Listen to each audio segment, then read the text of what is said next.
예, 우리 국민들은 그 하나됨의 중요성을 뼈저리게 느끼고 있습니다.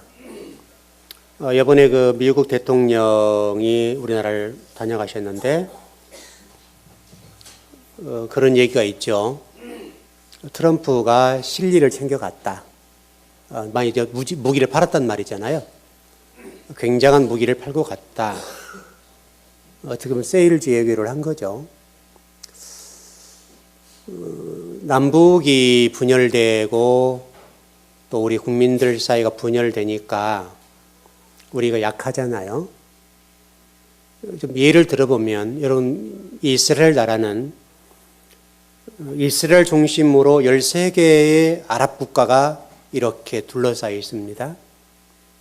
군사력이나 숫자적으로 보면 이스라엘과 그 아랍 13국의 어떤 군사적인 측면은요, 비교 대상이 안 될 정도로 강하죠. 그런데도 아랍 13개국이 이스라엘 못 해봅니다. 왜냐하면 이스라엘 국민은 단합이 잘 돼 있거든요. 하나됨의 사상이 잘 돼 있습니다. 반면에 우리는 남북에 대치게 돼 있는데 1대1이잖아요. 그런데도 굉장한 어려움이 있습니다. 이 모든 것들의 원인은 뭐 여러 가지 원인이 있습니다. 그렇지만 그 원인 가운데 하나가 우리 국민들이 분열되어 있는 것, 그 원인이 아닐까. 왜냐하면 이스라엘이라는 나라는 자신의 나라에 관련된 어떤 문제가 발생하면 힘을 합쳐서 똘똘 뭉치거든요. 그러니까 그 강대국들이 주변에 있지만은 이스라엘 못 해봐요. 그건 하나 되면 문제 같아요. 우리 성경을 볼 때도 이스라엘의 어떤 하나된 사상이라고 하는 것은 굉장히 중요합니다. 여러분, 이스라엘 사람들이 성경이라고 하는 말을 할 때는 타나크라는 말을 씁니다. 그 사람 타나크라는 말이 우리로 얘기하면 성경이라는 말이에요.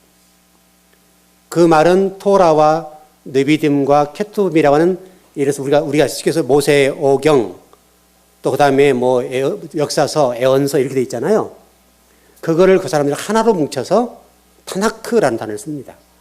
그러니까 그 머리 글자를 합쳐서 쓰는 거죠.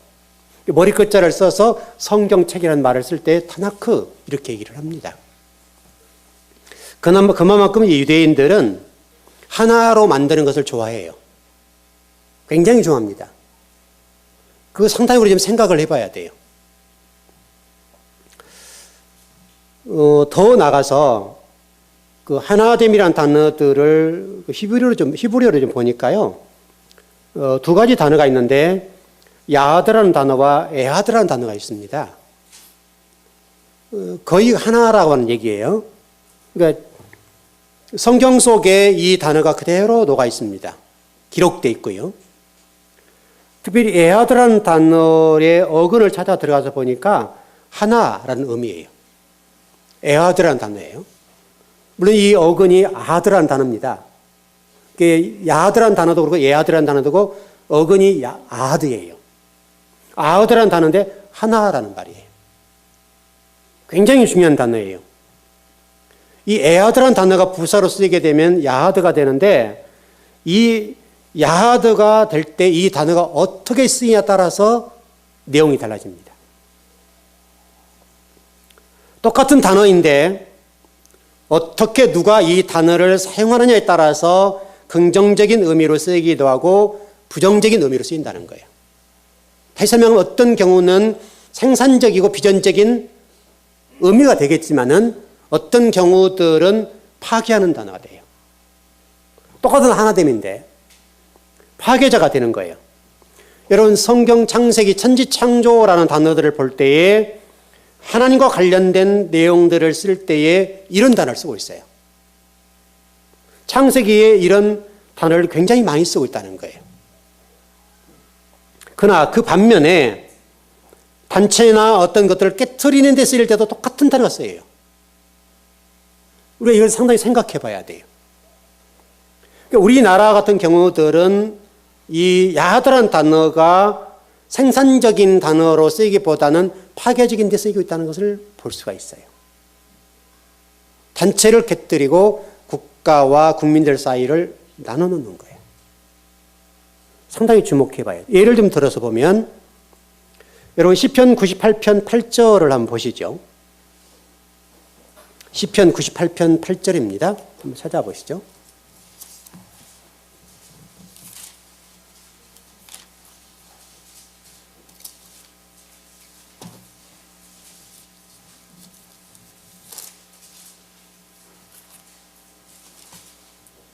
네, 98편입니다.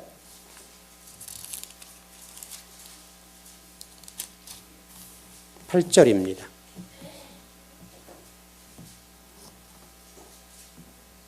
네, 같이 한번 읽어보시죠. 시작. 여호와 앞에서 큰 물은 박수할지어다. 산악이 함께 즐겁게 노래할지어다. 이게 지금 시편이잖아요. 그러니까 지금 이 시편 기자는 강들과 산들이 함께 이렇게 환호했다 이 말이잖아요. 여기 지금 함께라는 단어가 야드라는 단어예요. 함께 이게 야드, 박수를 치고 환호한다 이거예요. 시편 기자는 하나님을 찬양할 때에 강과 산들까지도 함께 찬양하는 것이 옳다는 거예요. 함께. 시편 49편 3절에도 보면 이렇게 되어 있습니다. 천한 사람도 귀한 사람도 부유한 자라도 가난한 자도 함께 들어라. 이게 함께라는 단어가 야드라는 단어예요. 하나님을 찬양함에 있어서는 빈부귀천이 없다는 거예요. 누구나 하나님을 찬양하는 것이 옳다는 거예요. 가난한 사람도 하나님을 찬양해야 되고 부유한 사람도 하나님을 찬양해야 되고 권력을 가진 자도 가지지 못한 자도 하나님을 찬양하는 거 함께 야드 찬양하는 게 합당하다는 거예요. 이와 같이 함께라는 단어가 이렇게 긍정적인 맥락으로 쓰였습니다마는 이 함께라는 단어 똑같은 단어인데 이 단어가 시편 41편 8절에서는 다르게 쓰였습니다. 제가 읽어드리겠습니다. 저를 미워하는 자들이 함께 저를 거스려 수군대며 저에게 해로운 일을 꾸밉니다. 여기 함께라는 단어가 야드라는 단어입니다. 놀라운 사실 함께라는 단어는 똑같은 단어인데 이 단어는 무슨 얘기를 하고 있는가 하면 사람들을 거스르고 수군대고 해롭고 파괴하게 사용한다는 거예요.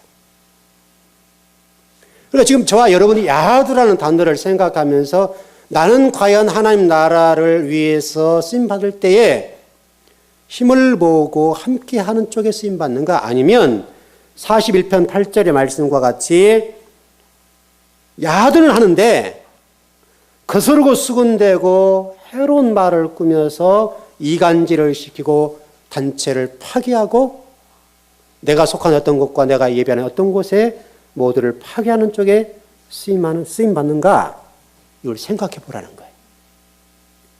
왜냐하면 우리 국민에 있어서는 굉장히 중요해요. 우리 국민들이 못하는 것이 바로 이 부분이에요.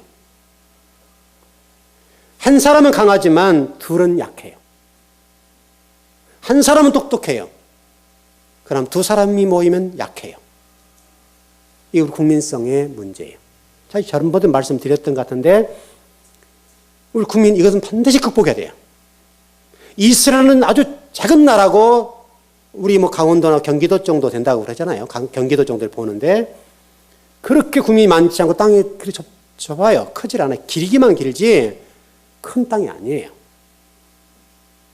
그럼에도 불구하고 그들은 강해요.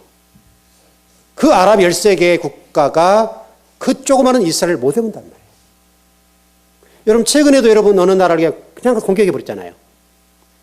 그들은 봐주질 않아요. 그럼에도 불구하고 누구도 함부로 못하는 거예요. 왜? 합쳐져 있으니까. 힘이 하나 모아져 있으니까.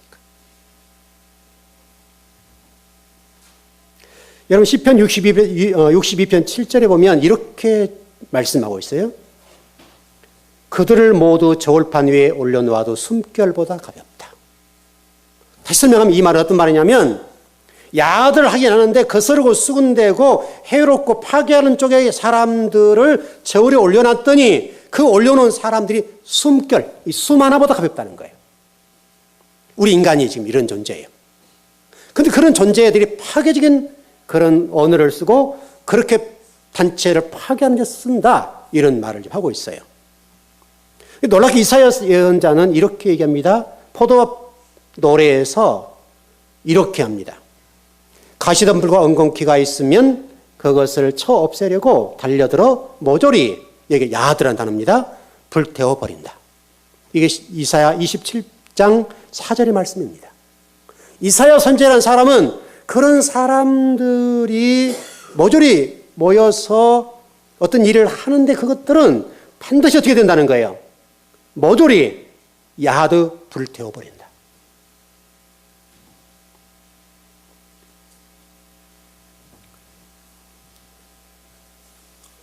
야드의 어근을 조금 전에 말씀을 드렸습니다마는 분명한 것은 의미는 똑같아요. 하나라는 의미예요. 함께 하나. 다 똑같은 거예요. 특히 이스라엘 신앙과 우리 신앙에 있어서 이 에하드라는 것은 굉장히 중요해요. 신명기 6장 4절에서는 이렇게 얘기해요. 이스라엘 들으라, 주 우리 하나님은 한 분이신 주님이시다. 한 분, 이게 에하드라는 단어를 쓰고 있습니다. 여러분 그 창세기 1장에서 첫날이라는 단어가 있죠? 그것도 에하드입니다. 하나님은 저와 여러분이 하나 되기를 원하시는 거예요. 창세기 1장 5절에 보면 빛을 낮이라 부르시고 어둠을 밤이라 부르셨다. 저녁에도 아침이 되니 첫날 에하드, 첫날이 지났다. 에하드예요.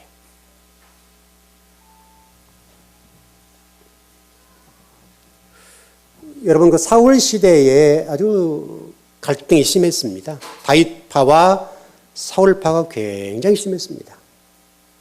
굉장히 갈등이 있었어요. 사울을 지지하는 측과 다윗을 지지하는 측이 달라서 한때 이스라엘 굉장히 어려웠습니다. 어느 날 사울이 죽었습니다. 다윗이 임금자리에 오르자 여러 지파들이 다윗에게 달려와서 무릎을 꿇고 충성맹세를 했습니다. 아주 재밌는 장면이죠. 이게 여러분 역대기에 나와 있는 내용입니다. 다윗이 그들을 향해서 이렇게 얘기합니다. 여러분이 좋은 마음으로 나를 도려왔다면 나도 여러분과 야하단 마음이 되겠습니다. 야하단 함께 한 마음이 되겠습니다. 지금 우리 민족에 가장 시급한 것이 있다고 한다면 바로 저는 이거라 봤어요. 남과 북의 문제, 또 우리 국민과의 분열된 이 문제를 어떻게 하나 모을 것이냐. 모으는데 어떻게 어떤 방향으로 할 것이냐. 모으는 것이 중요한 것이 아니라 어떻게 모을 것이냐. 쉽게 말하면 야하드라는 단어도 분열과 깨트리는 야하드가 될 수가 있겠고 어떤 것은 합칠 수 있는 야하드가 될 수 있기 때문에 저는 정말 우리가 이 말씀을 들으면서 우리 국가와 민족과 모든 한국의 단체들이 좋은 쪽으로 이렇게 하나 되는 그런 은혜가 있었으면 좋겠어요. 하나님이 그걸 기대하는 거 아니었어요? 바로 예수님과 우리 하나됨을 지금 얘기를 하려고 이렇게 말씀을 드렸습니다.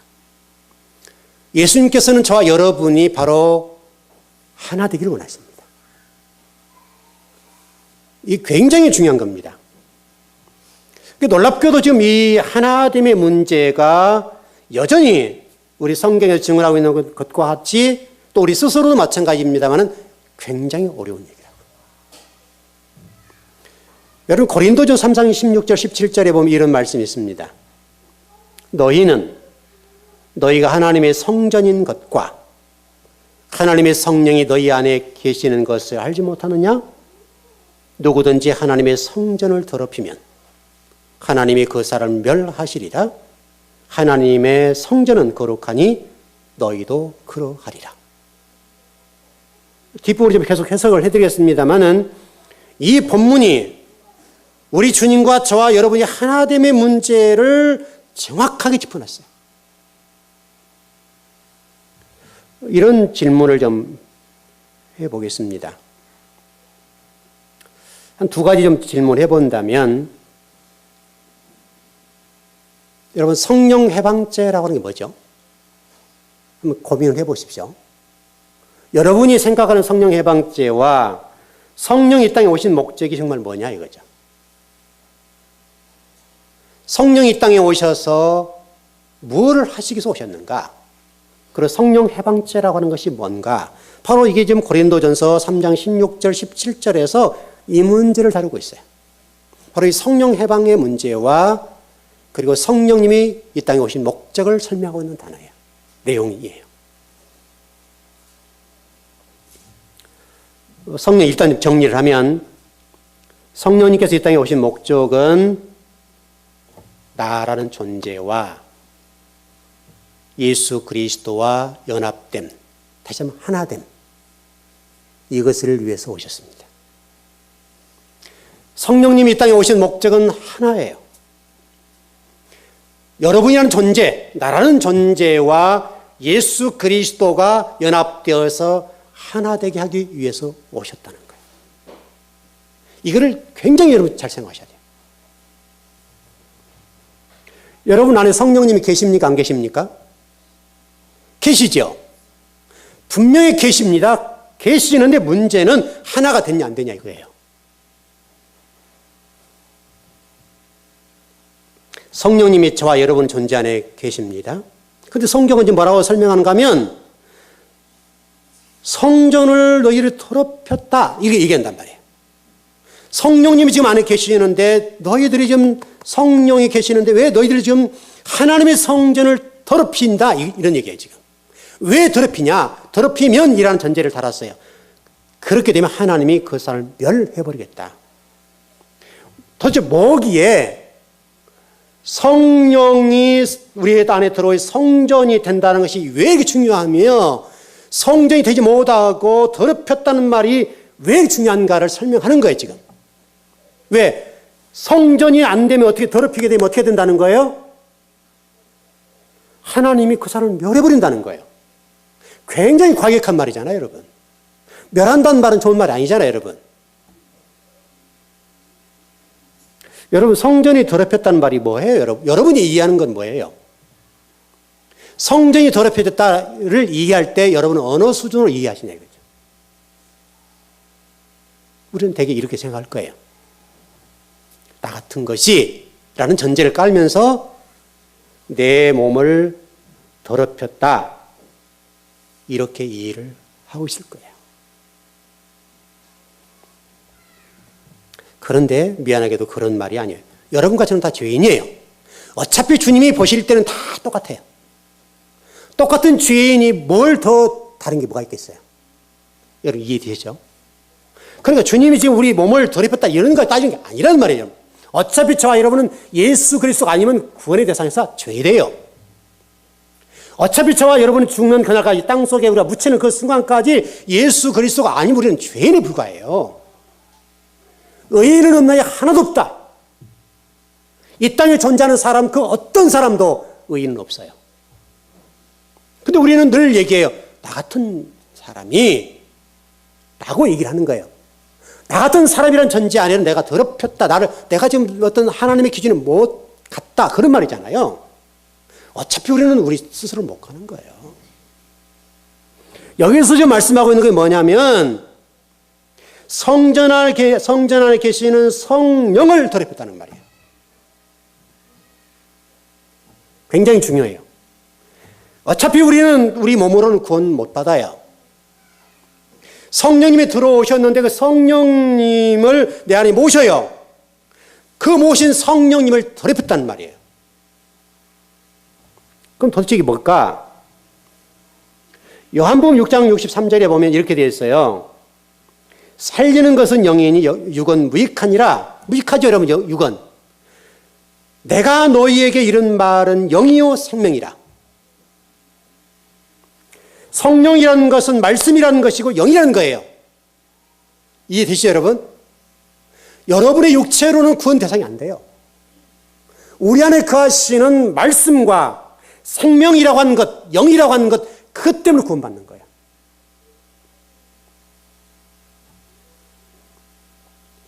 그래서 성전을 더럽혔다는 말은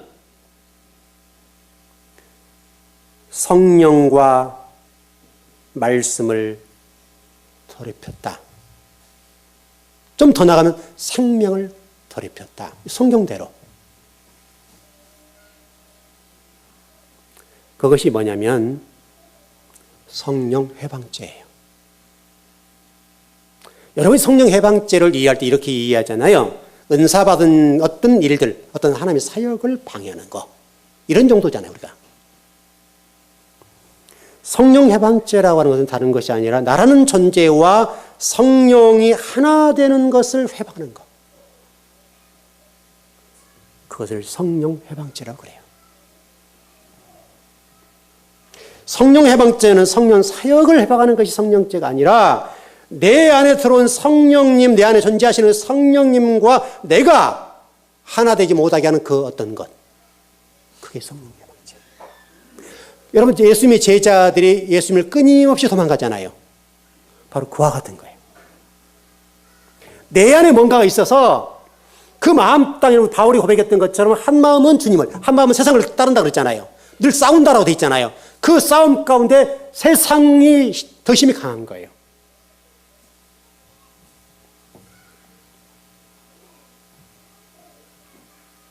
여러분, 성령님이 오시면 어떻게 되느냐면 성령이 오시면 내 안에 내주하셔서 뭘 가르쳐 주신가 하면 예수 그리스도를 가르쳐 주세요. 말씀을 가르쳐 주시죠. 그래서 여러분, 제가 요한복음 16장 9절에 11절에 새벽 예배 때 말씀을 좀 많이 드렸죠.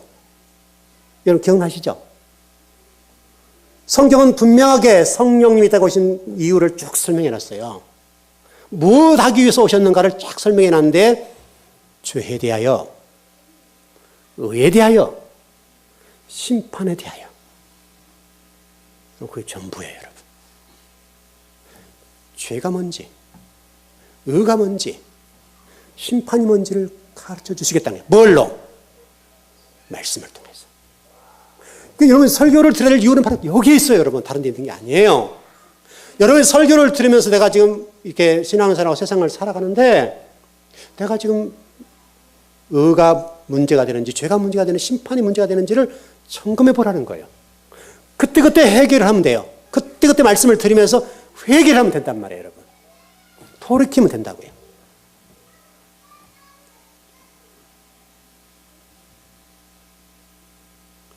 성경은 분명하게 다른 부분에 관해서는 용서가 된다고 말씀하시는데, 그러니까 굉장히 중요한 거잖아요, 여러분. 바로 이런 문제와 관련되어서는 용서가 안 된다라고 얘기를 해요.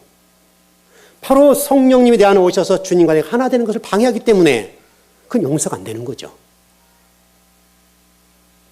여러분, 다른 어떤 성령의 사역이라고 하는 주관적인 거잖아요, 여러분. 객관적인 게 아니잖아요. 내 주관적인 시각으로 본단 말이에요, 뭐든지. 성경을 그렇게 설명하진 않아요. 그래서 마가복음 3장에 보면 이렇게 말씀하세요. 다른 모든 죄는 사하심을 받을 수 있으나 성령 해방죄는 사하심을 받을 수 없다. 못을 박아놨어요. 그러니까 우리는 이런 부분 때문에 여러분 잘못하면 신비주의에 빠진 어떤 그런 단체에서는 굉장히 성도들이 얼마나 힘든지 몰라요. 그 단체 속에 들어가서 여러분 숨소리 하나 제대로 못 내요. 그 은사라고 하는 것들이 여러분들을 목을 조여요. 꼼짝을 못하게 해버려요. 바로 이 성령 해방죄가 뭔지를 몰라서 그런 건데, 성령 해방죄라고 하는 것은 여러분의 성전을 더럽히는 그거. 그게 성령 해방죄예요. 여러분, 예를 들어서 우리 민수기 16장, 우리 새벽 예배 때 말씀 나눴으면 이 고라자손 얘기가 시편에 올라와 있잖아요. 이 결론은 나와 있었으니까. 여러분, 고라 자손들과 나단과 아비람이라는 그 자손들이 모세와 아론을 원망한 적이 있었죠, 여러분. 놀랍게도 시편에서는 이것을 고라 자손들이 그 선조들이 자신들이 무엇 때문에 그렇게 당했는가? 하나님이 불이 나와서 그를 삼켜버렸잖아요. 태워버렸잖아요. 그렇게 된 것들을 교훈 삼아서 후손들이 하나님 앞에 얼마나 충성했는지 몰라요. 바로 이 문제 때문에. 이 문제라고 여러분. 어떻게 보면 그것이 과거 선조들은 하나님의 불이 나와서 태워서 죽여버리고 땅을 벌써 삼켜버렸잖아요. 250명을. 그 사건 하나 때문에 후손들이 경상을 깨어서 참여하는 심정으로 살았단 말이에요. 그러니까 그 당사자들은 어려운 거예요. 문제가 됐다고요.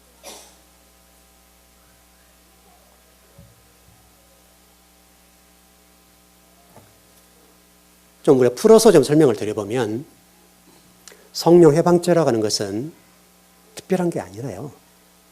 말씀에다 다른 것을 섞어버리는 거. 어떻게 보면 이게 굉장히 무서운 거죠. 이제 주의 종들 입장에서는 굉장히 무거운 말씀이에요. 항상 부담스러운 부분이잖아요. 여러분들은 듣기는 문제가 안 될지 모르지만 주의 종들 입장에서는 굉장히 무거운 경고의 말씀이에요. 주의 종들이 하나님 말씀을 무엇과 섞어버리면, 세상적인 것과 섞어버리면 그 자체가 뭐가 된다고요? 성령 해방죄가 된다는 거예요. 무서운 거예요, 이거는요. 그래서 주의 종들이, 여러분 그 단테라는 신곡들을 여러분 혹시 읽어보신 분 계신지 모르는데, 그 단테의 신곡들을 읽어보시면요, 거기 안에는 지하가 몇 층층, 7층층으로 되다가 얘기를 하잖아요. 7층층으로 되는데 가장 밑에 누가 있다고 그래요, 여러분? 미안하게도 주의 종들과 교수들, 신학 교수들이 있다고. 그게 성경에 나와 있는 건 아니기 때문에 그렇습니다만 단테는 그렇게 봤다. 단테라는 사람은 신학자들과, 성경을 가르치는 자들이니까 신학을 가르치는 자들이기 때문에 그 자들과 목회자들이 성경을 섞어서 가르치게 되면 가장 밑바닥에 처절한 고통을 겪고 있다. 이렇게 고백을 한단 말이죠. 그만큼 이 성령 해방죄라고 하는 게 무서운 거라고요, 여러분. 하나님 말씀을 섞어서 여러분들로 하여금 죄를 짓는 일에 발빠르도록 만들어진 어떤 무엇, 그것이 너무너무 무서운 거예요, 이거는.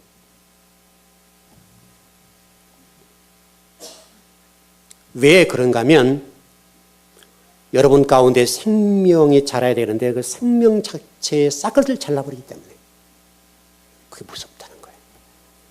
그래서 여러분 창세기부터 요한계시록까지 끊임없이 성령님 오셔서 하신 일에 설명하는데 하나됨, 이걸 설명하세요. 계속 창세기부터 요한계시록 계속 성령님 오셔서 예수 그리스도 하나됨의 문제를 다루고 있다. 하나님 말씀과 하나됨의 문제를 다루고 있어요. 바로 그걸 해방하는 거, 그걸 깨뜨린 거, 그걸 섞어버리는 거, 그걸 희석시켜버린 거, 그것을 죄라고 얘기를 한단 말이죠.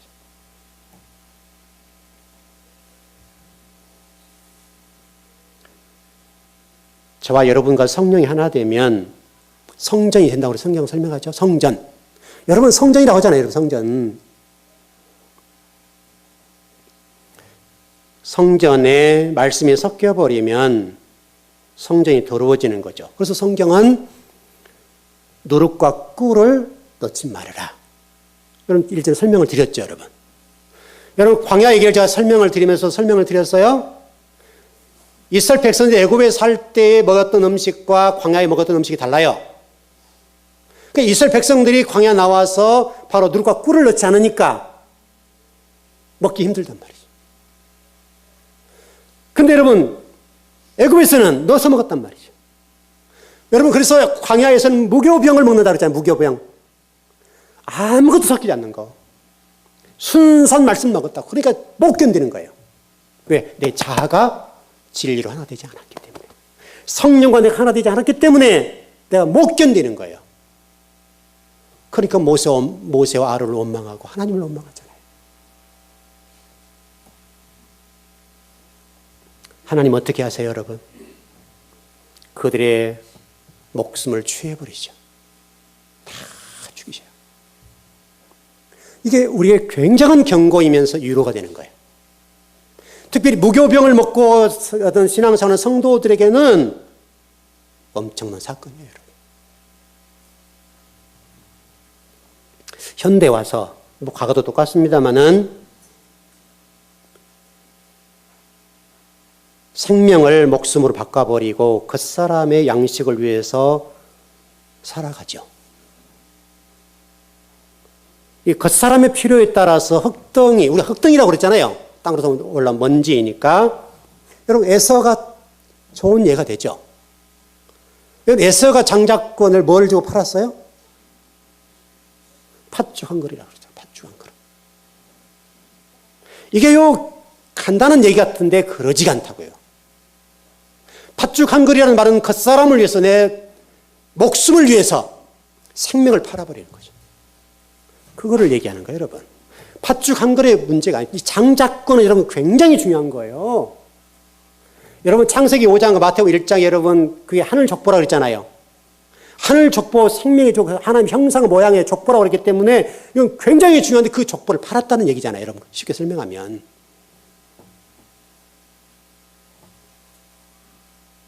성정이 더럽혔다는 이 말은 말씀을 섞어버렸단 말이고 영생을 목숨과 바꿨다는 말이고 생명을 목숨과 바꿔버렸다는 거예요.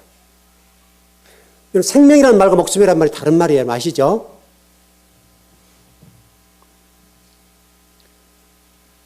여러분 하나님은 절대 저와 여러분이 섞이는 것을 원치 않습니다. 하나님은 저와 여러분들이 하나 되길 원합니다.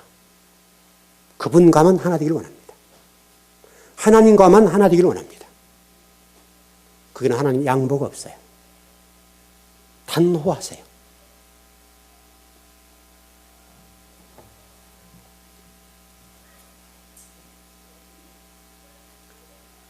또 더 나아가서 우리 스스로에게 질문을 던져야 될 것은 성령적 해방죄를 좀 설명을 드렸습니다만은 다 여러분 개인적인 문제죠, 여러분. 다 개인의 문제예요, 여러분 이게요.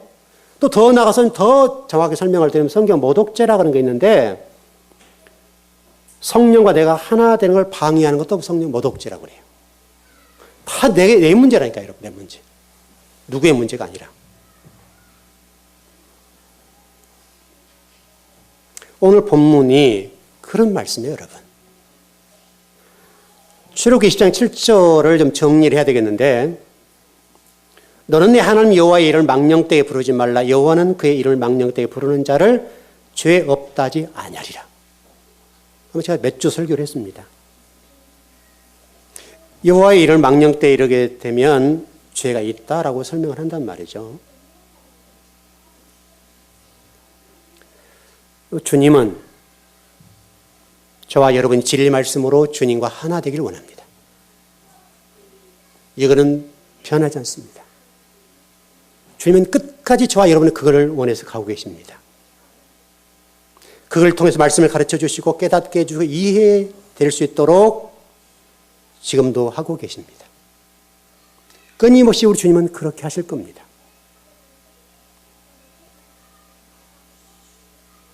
중요한 것은 그렇다면 주님과 내가 하나됨에 있어서 주체가 누구인가? 이렇게 정리를 했으면 좋겠습니다. 우리 놓치지 말 것은 내가 주님과 하나됨, 이거는 아니라는 거예요. 주님이 나와 하나 되심.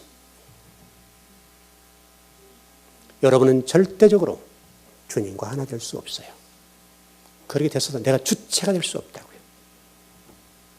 굉장히 조심할 거예요. 만일 우리가 나 중심의 하나님과 하나됨이라고 하는 관점에서 신앙생활을 하게 된다고 한다면 여전히 내가 지금 십자가상에 죽지 않은 결과예요. 저와 여러분은 하나님에 의해서 흡수되셔야 돼요. 하나 되셔야 돼요. 그분이 주인이시고 주체자이셔요. 그분의 기준에 근거해서 하나 되셔야 돼요. 우리는 누구도 본질 될 수가 없어요. 우리 스스로의 주관적인 관점과 생각에 의해서 움직여요.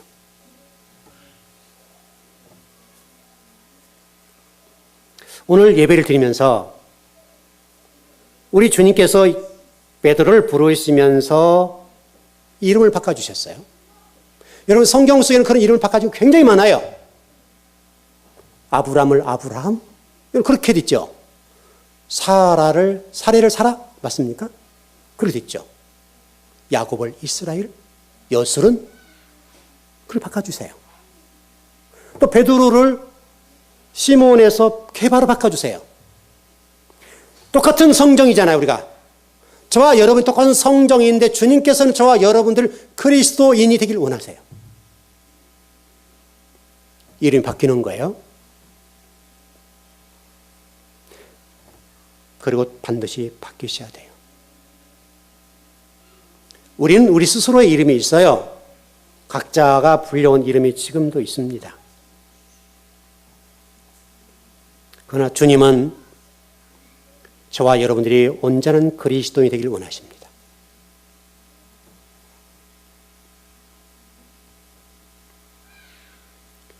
주님은 지금 우리들에게 이렇게 말씀하세요.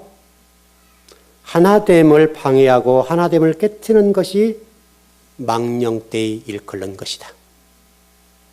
망령되이 일컫는다는 말이 다른 말이 아니라 하나됨을 방해하고 하나됨을 깨트리는 것이 망령되이 일컫는 것이다.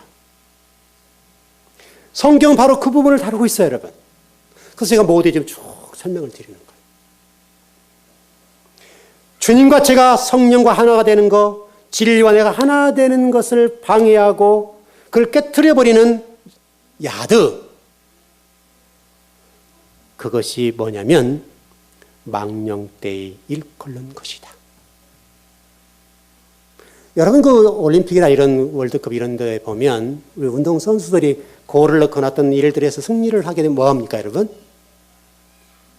무릎을 꿇고 이렇게 기도하죠. 굉장히 멋있죠, 여러분? 물론 멋있죠. 신앙이라는 고백을 하는 것도 아름답죠. 그 정도 용기가 있다면 대단하죠, 여러분?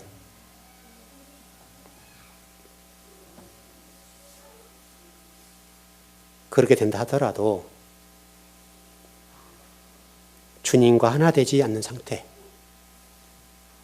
주의 진리가 세상 것과 섞여 있는 상태로는 그 자체로는 영광이 안 돼요. 우리는 주님 앞에 그렇게 표현할 수 있을지 몰라도 주님은 그것 때문에 받으신 것이 아니라는 거예요.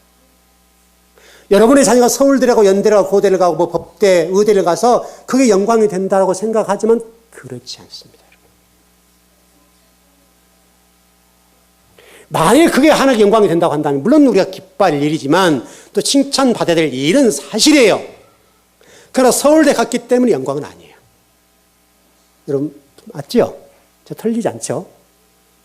그리고 서울대 안에서 법대나 의대 가는 거 지금 뭐 이제는 뭐 그 사시도 없어졌다고 그러잖아요. 우리가 때로는 오해하는 게 많아요. 우리 자식이 서울대 갔기 때문에 하나님 영광 돌립니다. 물론 기쁜 일, 여러분 서울대 간다는 것이 어려운 일이잖아요, 여러분. 여러분 우리 자녀들이 우리 교회 안에 서울대 간다면 좋은 일이잖아요, 여러분. 우리 교회도 이제는 그 스카이 가운데 아주 숫자 못 따라 웬만하면 갔어요. 영광스러운 일이죠. 참 좋은 일이죠. 중요한 것은 주님과 하나됨이에요. 주님과 하나됨이 더 중요해요. 적어도 오늘 예배를 드리는 저와 여러분이 이 말씀을 잘 기억했으면 좋겠어요. 정말 저와 여러분이 주님과 하나 되어 진리 하나 되어서 내 안에 성전이 이루어져서 주님의 나라가 이 땅에 이루어지고 내 마음 땅에 주님을 기뻐하시고 찬양하시는 모습들이 있다면 그게 영광스러운 일이라는 거예요. 여러분과 제가 무엇으로 주님을 기쁘게 해드릴 수 있겠습니까, 여러분? 여러분이 생명을 드린들 주의 나라가 얼마나 변화가 일어나겠습니까? 여러분이 천금을 드린들 이 지구상에 있는 물질을 다 드린다 하더라도 주님께 영광이 되겠습니까? 주님은 전 세계의 모든 것들이 아버지 것인데 주님의 입장에서 우리 입장은 굉장히 큰 것이지만 주님의 입장에서는 별것 아니에요. 왜? 천개 세계를 여러분 보세요. 우리가 보이지 않는 그 천개 세계 속에 수많은 은하계와 수많은 천개 세계 속에 그 모든 것들을 주관하시고 관리하시고 운행하시고 인도하시는 그 주님의 능력, 그분 입장에서는요 아무것도 아닌 거예요. 좀 정리를 해보겠습니다. 적어도 저와 여러분이 진리 말씀을 따라서 주님과 하나 됐으면 좋겠어요. 그 하나됨이 주님의 이름을 망령되이 부르지 않는 것이고 그것이 하나님의 사역을 온전히 하는 것이고 그걸 통해서 주의 나라가 한 발짝 한 발짝 세워져 가는 것이고 그걸 통해서 이 땅에 하나님 나라가 세워져 가는 거예요. 지금도 주님은 그걸 원하고 계세요. 우리가 큰 것 안 해도 그 하나만 해도 주님은 영광을 받으세요. 너무나 우리가 큰 것을 드려야 되고 인간적으로 뭘 해야 된다고 생각하는 어떤 것이 있을 수 있겠는데 저와 여러분이 그렇게 하지 말고 진리와 하나 되고 성령과 하나 되어서 여러분의 성령이 전이 되었으면 좋겠어요. 주님이 마음껏 여러분을 통해서 노래하시고 찬양을 경배하시고 여러분을 통해서 마음껏 주의 나라를 세워나가는 그 어떤 무엇 그것이 이루어졌으면 좋겠어요. 그리고 여러분 때문에 여러분이 가는 그곳에 하나님 나라가 세워지고 흩어졌던 것들, 파괴됐던 것들이 하나 되고 회복되는 역사. 여러분 그게 하나님 나라 아닙니까? 하나님 여러분을 직장 속에 이런 것든 단체 속에 놔둔 이유가 뭡니까? 그리스도인으로서 파괴되고 회복될 수 없는 그곳에 여러분이 감으로 회복될 수 있도록 어떤 것들이 진리로 하나 될 수 있도록 그런 역할을 하라고 보내신 거 아니에요? 물론 여러분 경제활동을 통해 가정을 부양할 수 있는 뭐가 있겠지만 그보다 더 큰 목적은 그거잖아요, 여러분. 왜냐하면 다 목회자가 다 갈 수가 없어요. 여러분을 통해서 파송하신 거잖아요. 여러분이 서 있는 그 자리에 오늘 이후로 주의 나라가 확장됐으면 좋겠어요. 그리고 주님이 영광 받으시고 기뻐하셨으면 좋겠어요. 적어도 우리가 그런 생각을 가지고 주의 이름을 망령되이 이끌는 그와 같은 일들은 절대적으로 우리 가운데 일어나지 않았으면 좋겠습니다. 예, 기도하겠습니다.